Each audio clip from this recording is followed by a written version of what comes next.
Évangile de Jésus-Christ selon saint Luc. En ce temps-là, Jésus disait : « À quoi le règne de Dieu est-il comparable ? À quoi vais-je le comparer ? Il est comparable à une graine de moutarde qu'un homme a prise et jetée dans son jardin. Elle a poussé, elle est devenue un arbre, et les oiseaux du ciel ont fait leur nid dans ses branches. » Il dit encore : « À quoi pourrais-je comparer le règne de Dieu ? Il est comparable au levain qu'une femme a pris et enfoui dans 3 mesures de farine, jusqu'à ce que toute la pâte est levée. » Jésus parle en parabole, nous en avons l'habitude. Il paraît que les images sont plus faciles à comprendre que les longs discours. Et pourtant, si Jésus multiplie les images, c'est bien parce que toute image est partielle et qu'elle a besoin d'être corrigée par d'autres images. Dès lors, il ne s'agit pas de se perdre dans une interprétation sans fin des moindres éléments de chaque histoire. C'est le cœur de l'histoire qu'il faut retenir lorsqu'il a été poli par le frottement avec une autre histoire. Ainsi, aujourd'hui, Jésus nous offre-t-il 2 paraboles. La graine de moutarde jetée dans un jardin et le levain enfoui dans 40 litres de farine. 2 paraboles pour approcher une même réalité, le règne de Dieu. À y regarder de plus près, ce sont les 2 seules paraboles que l'évangéliste Luc a retenues dans l'enseignement de Jésus pour nous parler de ce règne. Cela vaut la peine qu'on s'y arrête. Qu'ont-elles de commun ? Qu'il s'agisse de la plante ou de la pâte, il est question de croissance, de maturation.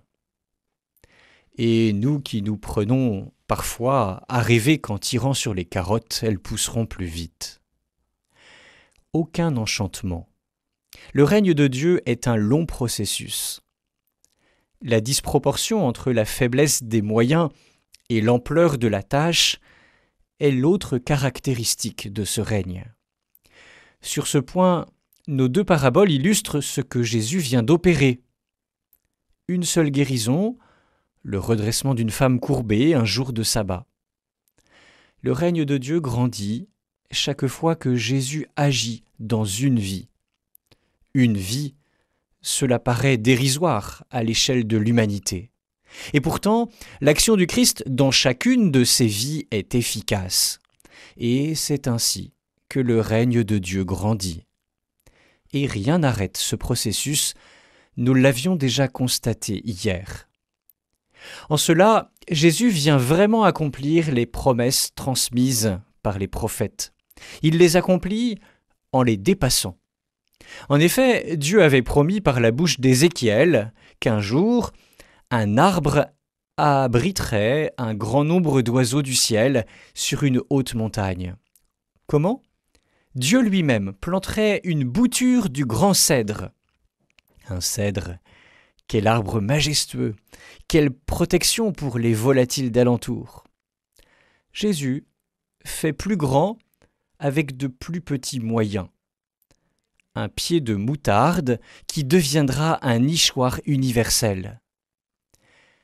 Le règne de Dieu a commencé à s'étendre sur cette terre par l'humble ministère du Seigneur Jésus, mais il est sans limite. Tous les peuples peuvent y entrer. Frères et sœurs, en ce mois missionnaire, pourquoi nous attrister devant la faiblesse de nos moyens pour la mission ? Le christianisme ne fait que commencer, disait le père Alexandre Mène. La plus grande joie, c'est de savoir qu'il a commencé. La graine a été semée, le levain a commencé à gonfler. Aujourd'hui, Jésus ravive notre espérance. Alléluia. L'évangile du jour était commenté par le père Emmanuel Mustière, curé de la paroisse Saint-Jacques, Saint-Jean et de la Sainte Famille.